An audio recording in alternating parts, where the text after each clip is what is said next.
When I was 38 weeks pregnant, my mum took her own life. My birth story starts here.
It starts with going into shock upon finding out from my dad and brother in a late night phone call that changed our lives forever, something we will never forget. Thinking about the moment those words left my dad's mouth still gives me goosebumps, but still doesn't feel real. I remember having trouble breathing. I remember this horrible pain in my tummy. I remember shaking. I remember Zach saying, "Breathe for the baby," but I don't remember the next few hours. I was in shock. How could this happen? My beautiful mother Sonya no longer here, leaving myself, Zachary, baby Ward as we called her, my brother Toby, my father Sean, in complete shock. Suddenly realizing that her depression was much more than we knew, that she was suffering in a way that we cannot comprehend. The next day, when I was 38 weeks and 1 day, Zach and I flew to Melbourne, where it happened, with a medical exemption. Even though we thought we weren't going to get on that flight, I was 10 weeks over what they would accept to actually fly. And we wanted to fly there to be with my dad and brother as soon as possible. The next day, we had to go and identify her body. The following day, we visited the site where it happened. And the following day, we all started with a psychologist. They were the hardest 3 days after finding out. I was on a really short flying exemption, so we had to return to Sydney 2 days later with the focus on having baby Ward, so we could then fly to Tasmania to have a funeral as soon as possible after that. At my 39-week checkup, when we returned to Sydney the following week, I informed the staff at the hospital what had happened, and I was immediately booked for an induction for 10 days post the due date, as apparently they only let you go 10 days over at that particular hospital. And with what happened, it was anticipated that I would need the induction, which in hindsight actually put a lot more pressure on me, because for the last 9 months I had anticipated this really lovely, natural, spontaneous labour where we'd spend this really nice time at home together and we'd do filming, more on that later. So it actually added a lot more pressure. At 40 weeks I was checked, there were no signs of labour and they were unable to do the membrane sweep.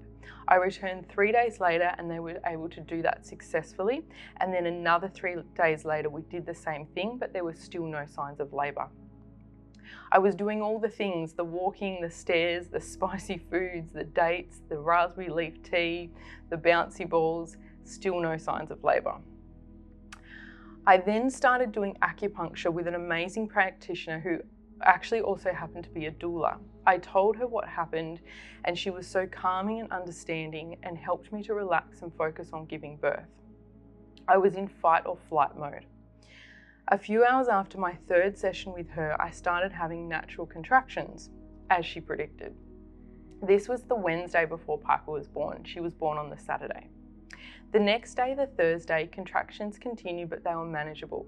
That evening, I experienced bleeding and I was advised to go to the hospital for a check. Everything was fine, but my back pain was confirmed as the baby has flipped and we were spine to spine. No pain relief was offered at that point. We were sent home to get some sleep, even though I was having contractions, at 2 a.m. and told to return at 8 a.m. for the scheduled induction despite having contractions continuing, and that would be assessed in the morning. We returned at 8 a.m. on the Friday morning. The contractions had continued all night and were seemingly dismissed by the staff. So the Cervidil was inserted to start the induction, and that was to be left in for 12 hours. And then my waters would be broken the following morning, the Saturday at 6 a.m.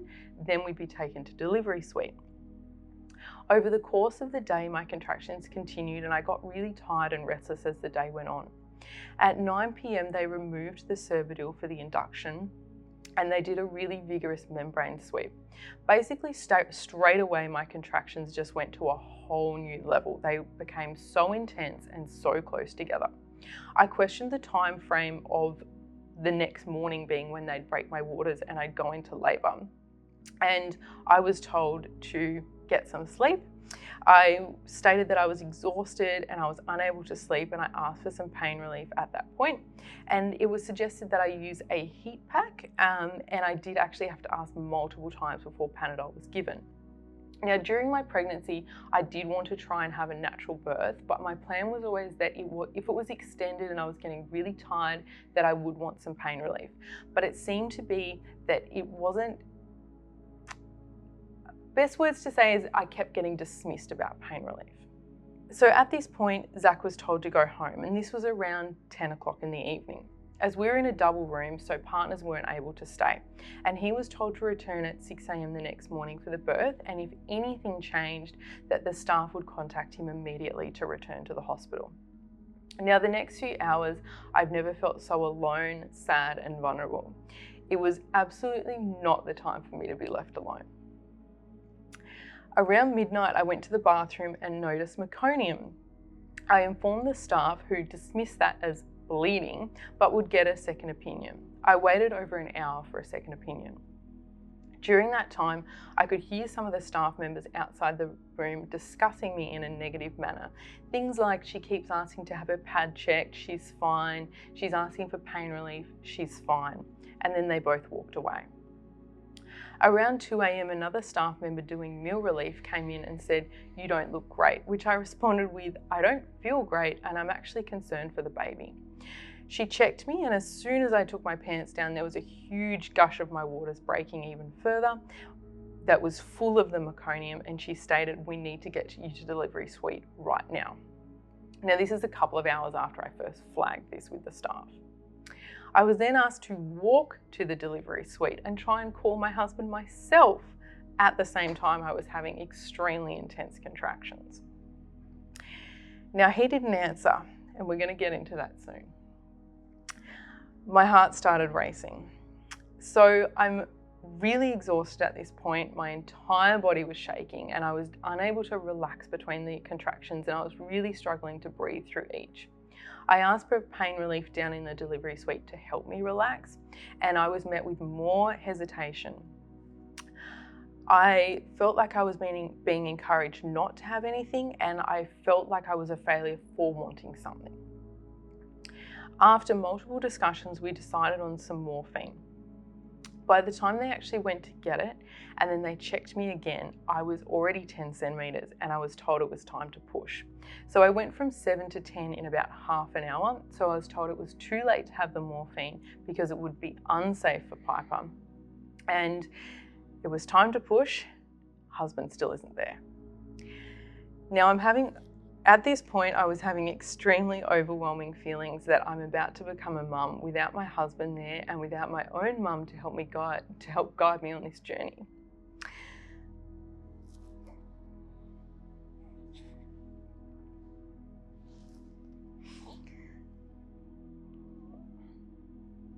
I had so many mixed emotions because I was so devastated, but I was also so eager to meet my little girl. Now, Zach finally called me.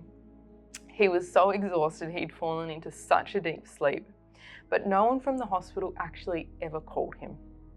He had about 100 missed calls from me and my dad and my brother. I was so distressed, I rang them even though they were in Melbourne, and I didn't know what to do, and I didn't know if they could help me, but I just needed to talk to someone. So he got there. So he stayed on the phone so we stayed on the phone together as he drove. And it was suggested by staff that I would need to hold on to my contractions if I wanted to wait to start pushing for when he arrived. Now, I was physically holding myself together through this period, telling him to get there in time, as I didn't know what else to do at that point. Now, I was offered some gas at this point, which honestly, I do not know if it helped with pain relief. By this point, I just wanted to get her out. And I think if anything, it just gave me that focus to try and breathe a little bit more deeply through the contractions. Now, he arrived in one piece, and of course they made him do a bloody rat test, even though he had left the hospital hours before and had been rat tested multiple times, and they left him outside of the delivery suite waiting for those results while I'm holding on to myself here. He came rushing in, and I said it was time to push, and I was instantly calmer in his presence. Now, pushing her out was the most incredible experience of my life. And the contractions of actually pushing her out felt, compared to what I'd been through over the last 60 hours, were relieving and progressive. I was able to focus, I was able to breathe, I was able to relax between each contractions. We were even cracking some jokes between them as well to get through it. I remember not letting go of Zach's hand the entire time. Now, I don't have the words to describe that feeling of the last push. Other mums watching this, you'll know that feeling. But reaching down and then bringing her to my chest, it was just absolutely surreal. Anything to add? Well, here's the video. Now, I had a big fandangle plan. I was going to have cameras hanging from the ceiling and all sorts of things, but that didn't turn out, so it's all iPhone footage. But I did it tastefully. It's PG rated. And it's amazing, she didn't scream. You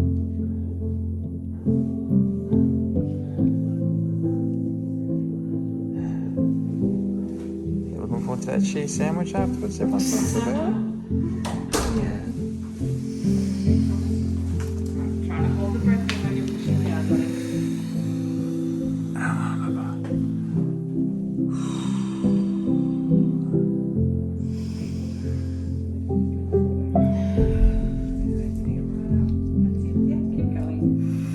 Good job. Good girl. That's the way.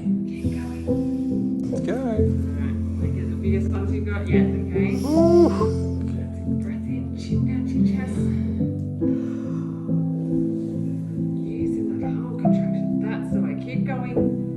She comes, Kitty. Here she comes. Bit more. Keep going. Keep pushing. Try and hold it for a bit longer. That's it. Keep going. A little bit more.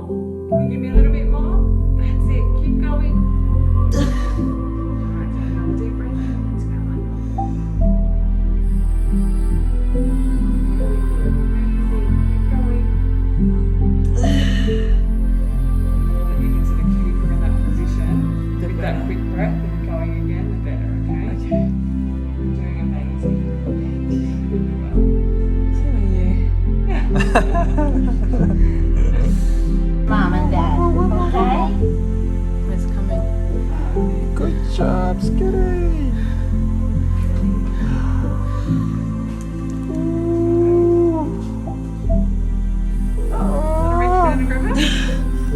Oh, good job. You look at the time for me? Because I can't see it. You happy? Stimulate? Yeah. Like, move that. I'm sorry. Oh my God. Look at her moving away over there. I'm just going to give you an injection. Of course. Would you like me to Yeah, stay? you're right. Ouch. Hi. Hey.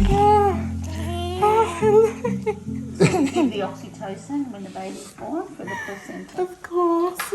This all started going down at around midnight when Flick's waters broke and everything started happening. And with everything that had been going on with Flick, I had been assured by the nurses that if so much as anything happens, that I would be notified immediately. So when everything started happening at midnight, I should have been notified. Like, I'm a bit of a late bloomer. I don't go to bed till very late at night. And so I didn't get to bed until about nearly 2:30 in the morning. So there was nearly 2.5 hours there where I was up and I could have been contacted. And then, so I essentially slept for 2 hours, and then I woke up, I just shot out of bed. It was really weird what woke me up. It's probably another video for another day, but I just shot out of bed and yeah, I got to the hospital. But I really wish that I was contacted when things were happening, so I would have been there. But and hopefully now, moving forward, maybe husbands are allowed to stay with their wives again. You know, I think we're on the tail end of this whole pandemic. So anyway. Yeah. And I'd like to add there too, I think in hindsight, they should have never let you go, and I shouldn't have let you go, but I wasn't my usual confident, assertive self because of everything that happened, plus being a first baby, putting your trust in the staff. You know, when they're saying you're absolutely not going to have this baby until the next day, it's fine for you to go home, fine for me to try and get some rest, you're thinking, okay, well I trust what you're saying. And I also made an assumption that the staff had called him and were keeping him updated. And I also should have put in a call to him, but knowing how exhausted he was, we were already 2 days sleep deprived. I wanted to get him to get some sleep, and I didn't want him to be up worrying about me if it was unnecessary, because the feedback that I was getting from the staff was that there was nothing wrong and there was no reason for alarm at that point. Yeah, well, it's look, yeah, being it's not your fault, God. But yeah, no, the staff should have called, so that's all good. And on the flip side as well, it's also hard. Back to where Flick was like, she should have been her assertive self. Well, I'm quite an assertive person as well, and I should have thrown a song and dance to stay. But it's really hard when you've got a whole ward of wives giving birth that night and husbands that have to go home. So it's it is hard because they're all just as vulnerable. Setting aside what happened to Flick's mum, you know, it's the most vulnerable thing that any woman's going to go through, whether you got your mum there or not. And it's hard to kind of, you know, everyone else has to go home, so it's, you know, it's kind of just doing your bit kind of thing and just trusting in the staff. But so I think that's a bit of a system failure. It was a system failure, but that's how it is. But still, I still blame myself for not waking up. So no. Anyway. And I blame myself that I didn't call you. But hey, we've got a healthy baby, so all good. And you made it. And I made it. Fuck, I made it. You were there for the first push, so. And got one speeding fine on the way. And yeah, it's all right. Don't speed. You made it. So, she's here. 12 days after she was born, we flew to Tasmania to have the funeral for my mum. So we started the day with some private family time at the funeral home, followed by a memorial service at her favourite vineyard in Launceston called Joseph Cromie. We were surrounded by all our family and friends. There was honestly so many people, it was overwhelming. Even though many weeks had passed, each and every person was still in shock and still struggling to comprehend that she was gone. We all cried and we laughed as we listened to each other reflect on her life with so many beautiful memories. Everyone was so eager to see Piper, and she was absolutely spoiled with gifts, to the point that my brother Toby had to actually take them home in a car on the Spirit of Tasmania to Melbourne, and then he's bringing them in suitcase loads to Sydney for us. Now, each and every gift is so precious, as each person has a connection to my mum as my mum and as Piper's grandmother, and every card has memories and has stories, and it's so precious to us. And her friends also planted a tree at the vineyard for her, and a plaque will be added soon. So if you ever visit Launceston, a trip to this special place is a must, and let me know if you do see the tree. We will be sure to take Piper there many, many times in the future. Even though she has no idea right now. So what now? So now we have time to properly grieve. For myself, the shock, the adrenaline, the hormones, the exhaustion, I think were almost blocking everything from being real. So now it's really been, over the last few weeks, it's been time to really process. And I feel like day by day, piece by piece, we start to unpack it and try and make some form of sense of this situation. So people, every day people are asking how I am. Look, to be honest, I'm up and down. Some days feel normal, like nothing happened, and then it hits like a wave. But yes, I am seeking help from family and friends, and I am seeing professionals as well. It's a very unique situation. It feels like part of myself died the night that I found out she was gone. Like a piece of me went with her, but then another part felt like it was born when she came into the world. It was like it was ignited in that last push of giving birth to this gorgeous girl. In hindsight, as we talked about, I wasn't my usual confident self. I didn't advocate for myself as I would have had this tragedy not occurred. Normally also I have a very, very high pain tolerance, but I think because I was so subdued with what had happened, no, I wasn't screaming, I wasn't moaning, I wasn't swearing, I was quiet, so I think I was perceived as being fine. As I reflect on this, it was really not okay, and I was not okay. But should I have to tell everyone what happened? Should I have to, shout it out that this trauma had happened to feel like I was being taken seriously and cared for properly in that situation? So part of sharing my birth story experience is I really hope that helps other people when going into the hospital to have your babies, to really help to advocate for yourself. And my number one thing is, do not let your husband, your partner, your birth person leave your side, even if they try and get security to escort them out, even if they have to camp outside the building. Do not let them go any further than that. And why I wanted to share this story, not just about my birth, but also about my mother, because that all formed my birth story, is in the hope that it helps to open up those conversations about mental health. Having been open about this over the last 2 months has been really eye-opening around how many people I know but didn't know had some type of experience with mental health tragedy in their family. It's actually shocking how many people and just how many tragic experiences. And I really hope that this can help others. And talking about it, I know some people would, want to shut down in these moments, and I know for some people it is really uncomfortable to talk about, but I find actually talking about it is really helpful, and talking about it with my friends and my family and being open. And as I said, I'm seeking help from professionals, but also Zach and I have started, which is, I think, is a really special part of our day, is we have this sort of mental health hour every day. Obviously, it's something we're talking about every single day, but we try once a day, we sit down and generally we'll talk for about an hour and we'll start unpacking different parts of what happened. And he'll say to me, what have you been thinking about today? Or what would you like to work through today? And often there's been something on my mind that day, and we work through it together, and we're obviously going through a lot of the same feelings, and we're thinking about the same things. And Zach knew my mum for 10 years, so he knows so much about her, and we'll unpack pieces and we'll share memories and we'll laugh together, and that's a really nice part of the day, and it's really helping. And I couldn't get through any of this without you.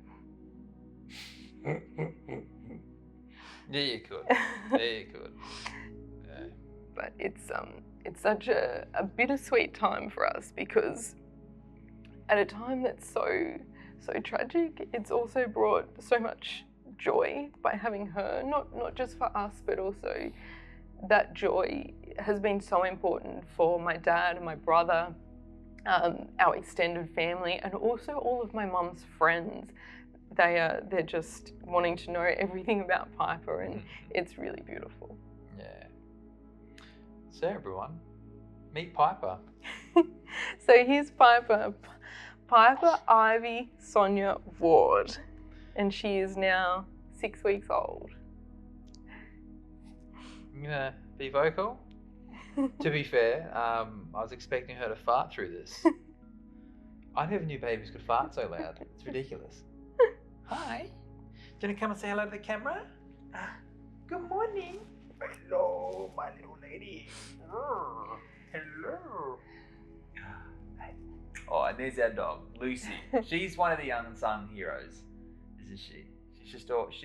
She gets up in the middle of the night to do feeds with you, and you're just never alone.